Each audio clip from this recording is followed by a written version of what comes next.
Well,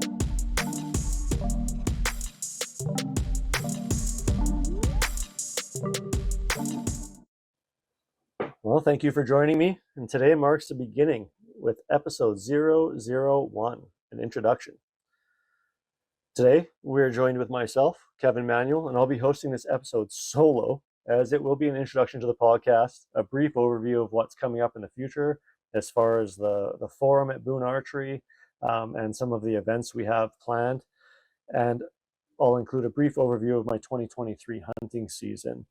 Got a lot to unpack going into future episodes. I mean, things with arrow building, the FOC. There's all kinds of people talking about all kinds of different viewpoints. And it seems like none of them are wrong. They all do work, but it really depends on you as an individual. So there's so many things to look forward to. Very excited for the podcast. Get some of this stuff off my chest. Excited to have some guests on the show. It's not going to be the same old podcasts that you're used to, I don't think. It's available on YouTube as well. We're going to do a kind of a different format. As you can see right now, if you're watching on YouTube, we'll be doing some comparisons online. You'll see. It'll make more and more sense as we go on. But definitely thank you for joining us. Let's dive in. Okay, let's talk about the forum. Why did we start the forum?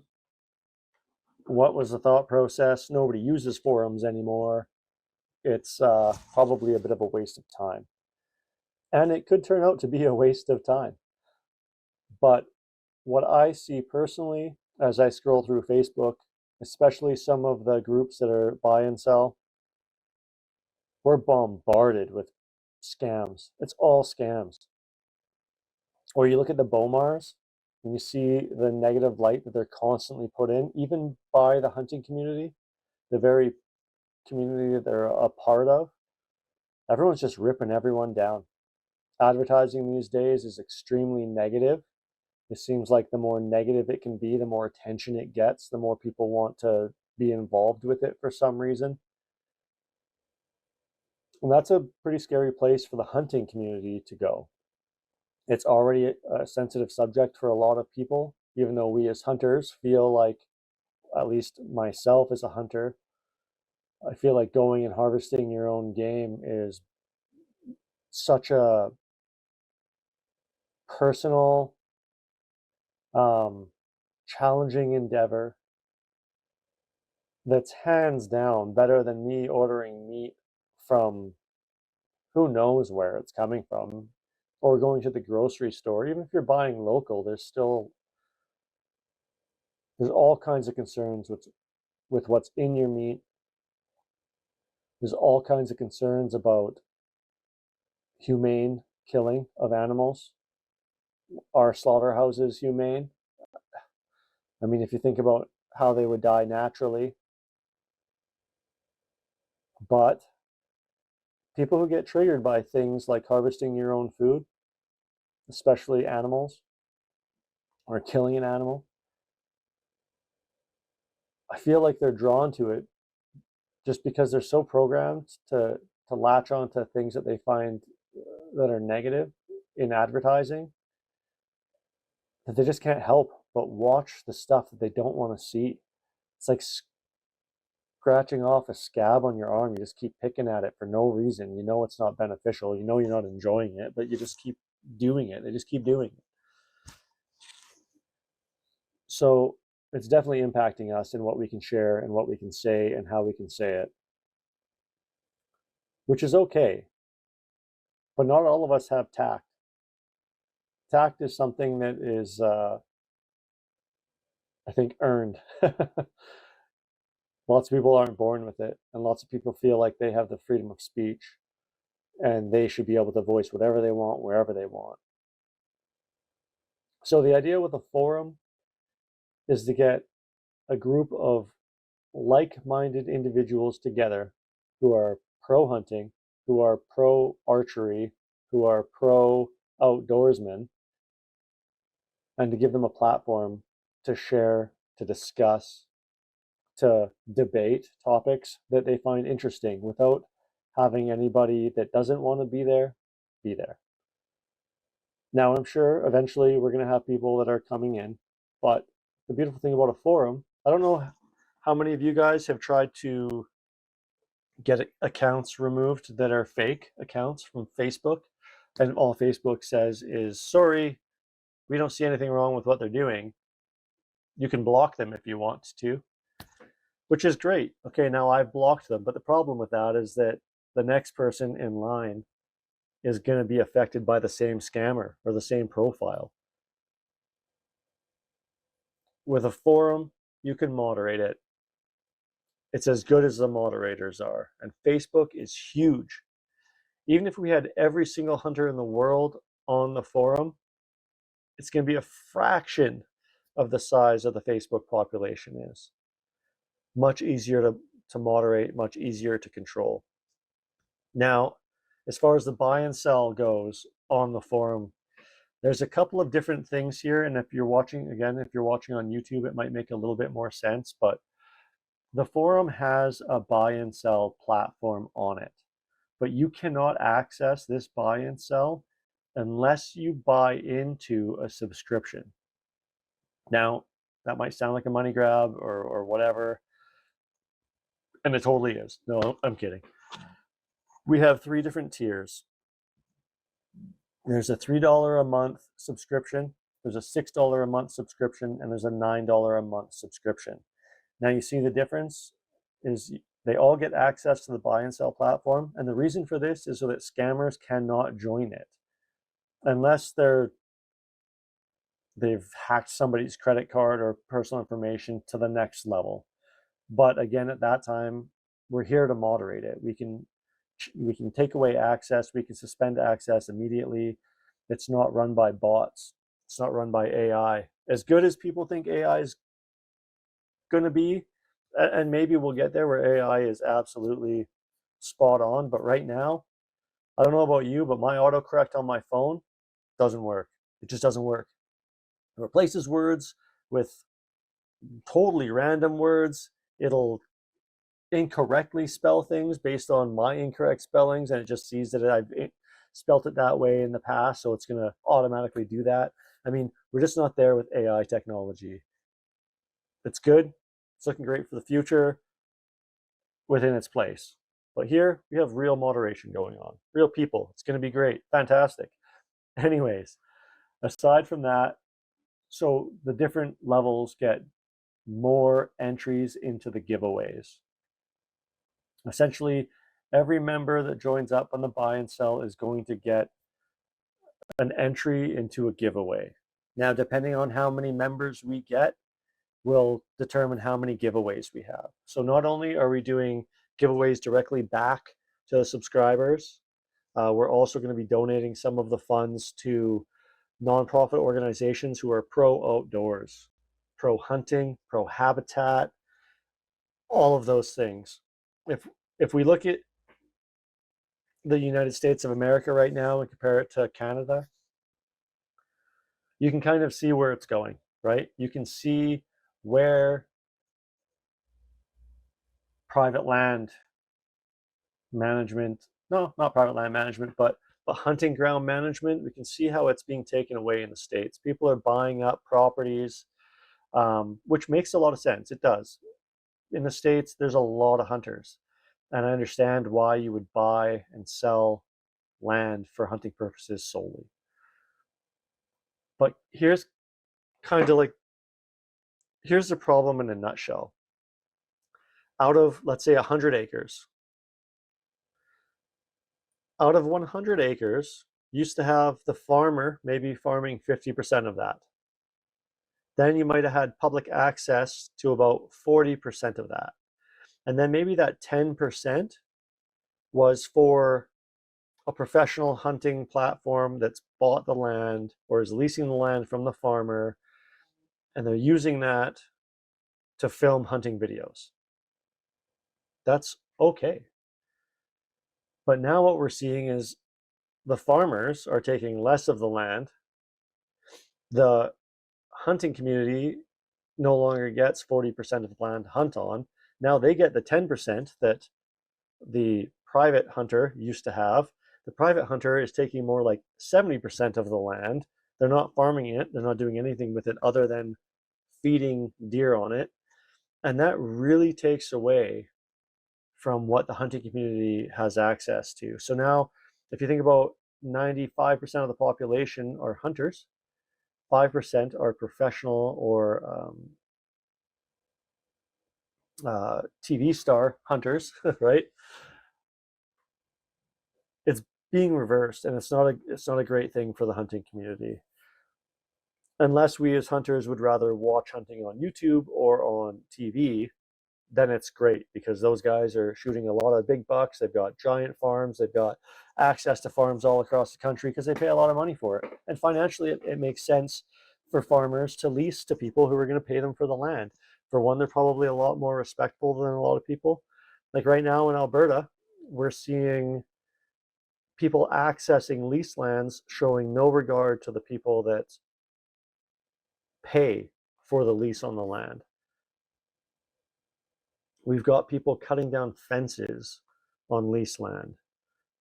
We've got people not willing to call or ask for permission to go on a lease because they feel like it's public land, which it is public land, and probably legally, yes, the leasee, the leaser can't keep you off of that property. But do we want to turn this into a civil rights? Like, you guys, it's really easy to be respectful to people who put work into land that you're accessing, and it's well worth it. So some of this money from the buy and sell platform of the forum will be going towards making sure that we keep a positive relationship with landowners, with leasers, with the community as a whole going forward. We can see how valuable it is by what's happening right now in the United States of America. All right, so getting off of that and back to more of the buy and sell, we also have an online garage sale section. So once you've gained access to the buy and sell, you can gain access to this part of the website as well. Now, anyone can come on here and buy. It's an add to cart thing. You can buy it without any back and forth. You don't have to use PayPal. You don't have to worry about somebody scamming you. They're going to be verified sellers that get put on this platform, and you have a chance to go there and buy it direct. Now, when you buy something from the site, the money gets held by Boone Archery. And once the buyer confirms that they've received the item from the seller, whom we'll give a shipping label to send that item over to them, they will then have the funds released to the seller. I hope that makes sense. We'll probably have questions on this going forward, and that's totally fine. But for now, we'll leave it at that. That's kind of the overview of the website, what the plan is with the forum, and what we have looking forward. Okay, let's move on to upcoming events and the reasons for it, and hopefully it starts taking off a little bit more throughout the industry. It's a difficult one just because of time investment and probably not any real money in it, and it's something more for the community than anything. But going forward for us, we've teamed up with a few different manufacturers in Canada. We've gained access to their gear. I'm going to give you I'm going to preface this a little bit. So going back to 2022, maybe even 2021 season, I can't remember exactly which, but my youngest daughter, started showing a lot of interest in archery hunting. So we got her first, well, not her first bow, her second or third bow, but her first nice bow. And she was diligently working her way up to 40 plus pounds and working on it, getting her hunting license together and all that good stuff for the season.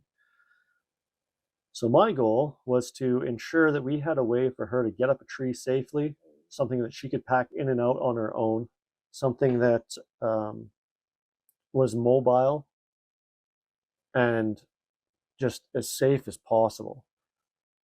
Man, did I spend some money trying to find gear that worked.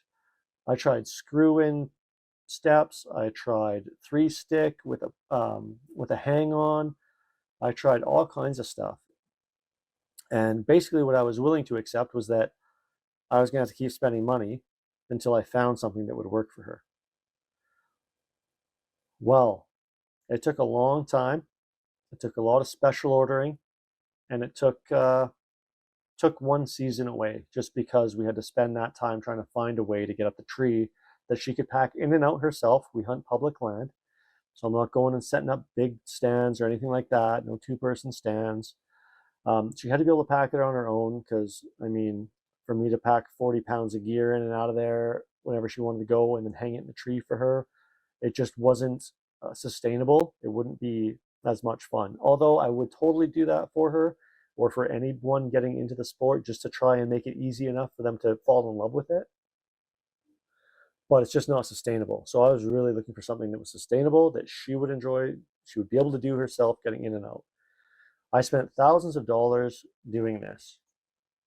And all of this stuff, you can't just walk into a store and try this stuff out, right? You can't just try on some tethered saddles. You can't just try on some whatever. You can't just climb up some trees. So with these events going forward with some of our demos and seminars, we've gained access to Stinny Gear, who custom builds saddles depending on your waist size. He's got a bunch of demos there that he's going to ship out to us so that when we do a demo, you can try on all the different sizes that he makes and pick the one that you think is most comfortable for you at the seminar, and then put the special order in directly through him, which I think is a beautiful thing. It would have saved a lot. I think I've got 5 different saddles now, trying to find one that fit me comfortably. I've got one now, and then I found Stinny Gear. So it's too bad, but I'm sure the one that I get custom made from him is going to be even better. We're really looking forward to that in the future. But also at these seminars, we're gonna bring out different climbing methods, hang-on stands, single rope, with pulley systems. We've got single sticking. We've got climbing stands. We've got everything for you to try out. Now, from company to company, they are a little bit different, but at least when you get to try out these different climbing techniques, for one, you can see which one is the safest for you, which one you're the most comfortable with. And it's going to prevent you from having to spend a bunch of money on things that you're never going to use. And you could probably resell them, but at a loss for sure. And then for 2, you're probably going to sell it to the next guy who's also not going to want it, or might not want it. Or let's say he has a 25% chance that it's going to work for him, or he's just going to make it work for him and suffer through it because he's already got it, right? So that's the future for us. I mean, lots of this stuff, like the dialed archery stuff, how do you get your hands on one to see it? Like, you got to rely on somebody at your club having one on their bow so that you can touch it and feel it. That's the problem with a lot of this stuff going like direct to manufacturer, is that we're cutting out the retailers, so you can't go in, see, feel, touch, especially on stuff that's so expensive. I mean, I wanted to buy the dialed archery stuff, but then I've been hearing a lot of reviews that aren't, people are waiting for the version 2, the next iteration of it, before they can recommend it. Well, you could have spent $800 on that puppy getting it into Canada, and it would have been a total waste. So going forward, we're hoping to gain more and more of a reputation, and we can bring more of these products to you guys in Canada. Of course, in the States, if you go to the ATA, you'll be able to put your hands on a lot of this stuff. Unfortunately, the ATA is tapering down. This year, it looks like they might have picked back up a little bit. Some people did save some releases for the ATA, which was cool to see. It's kind of the hype around the industry, right? That's when everything gets launched. But we're seeing now, just with all the social media platforms, that these companies are able to reach a broad audience just like that. So they can release their products whenever, however, which is fine. I mean, it's great. It keeps it fresh throughout the entire year, and you're not so overwhelmed when something drops. But definitely, if you're in the States, there are ways to get your hands on this stuff. And in Canada, it can be quite difficult. So hopefully we can change some of that. Hopefully some of the other retailers in Ontario and all throughout Canada see the benefits of it and hop on board and do their own thing for you guys. So that's our upcoming events and plans. I think that's pretty much it for now. And the next thing we're going to cover is my 2023 hunting season.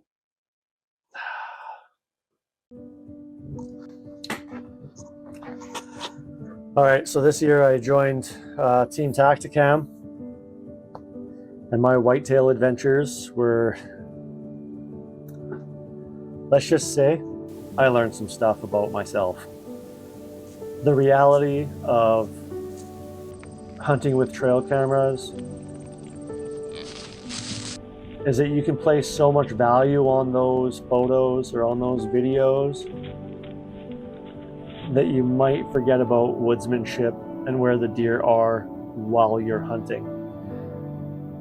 When I see some videos come in of big bucks, you know, you want to target that animal. You really want to get after that buck. And if you see anything else, it can almost be disappointing. And it kind of takes away from the experience for me a little bit.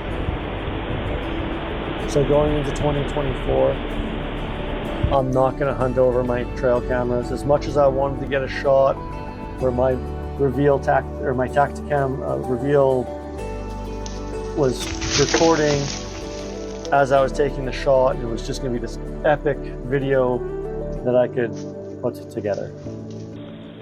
Unfortunately, it didn't go that way, and that's because I put too much value in those videos and pictures that I was getting. They were there every couple of days, so I tried to time it out, but what I stopped doing is paying attention to my surroundings, and I became so focused on the deer that everything else around me didn't matter. I hunted really hard. I scouted hard early, and I figured out where everything was, and then I started getting good pictures, and I found their travel corridor, and they're coming through at just the right time, and everything was working out perfectly. And then, at that point, I did not want to put any extra pressure on the area, so I stopped looking around and I really focused. Last year, 2022, I did not hunt the same tree more than once or twice. Maybe, I think twice was probably the most I hunted a single tree. Sometimes a similar area, but I kept it away from climbing up that same tree. I didn't want the deer to pattern me. If there were people coming in and out, I didn't want that to affect me. I was being pretty invasive at times, so I didn't want that to affect me. I wanted to be in there and catch them off guard that first time and just put an end to it right then and there. That was very successful for me. So this year I hunted the same tree. I bet you I had 15 sits in the same tree, maybe more, and then quite a few within that same area because I was looking for the monsters that I had on camera, on video. Now,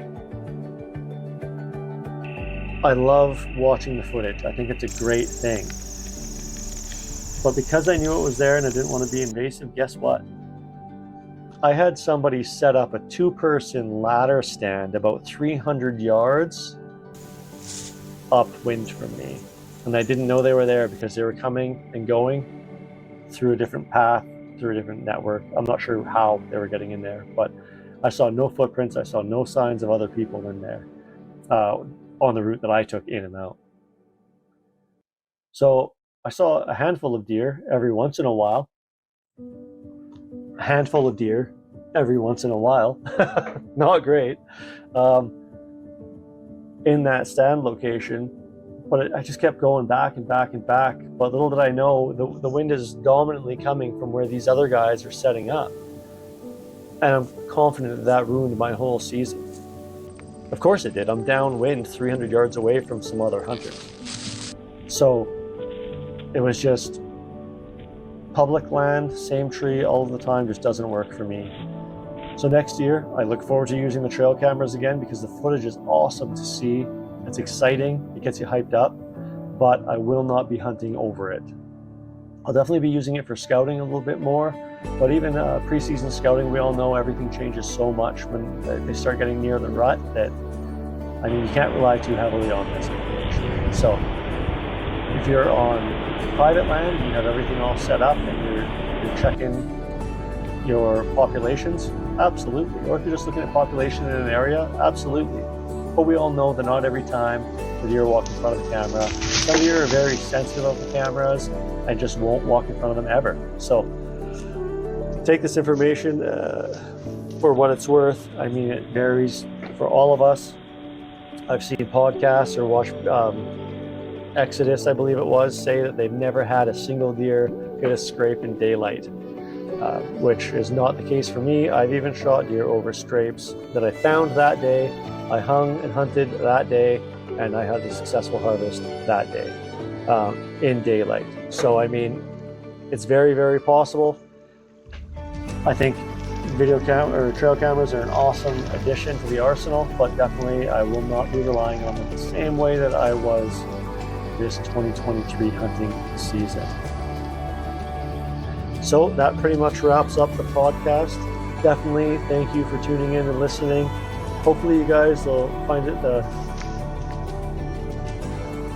if you've made it this far, let's face it, this has got to be the most boring podcast, hopefully, that I'll produce. It being solo and me talking to myself here a little bit can get pretty drawn on, but we look forward to the next one. We hope you'll join us again. Hopefully you'll subscribe to the YouTube channel, give us a thumbs up, maybe drop a comment down below. If there's any topics you want to hear about, please feel free to post them up there. Also, if you're listening in on Spotify, man, that 5-star review would help get things kicked off. Thanks so much for joining us on the Arrow's Edge podcast, where we journey into the world of archery, hunting, and the great outdoors. We hope you'll join us on the next episode.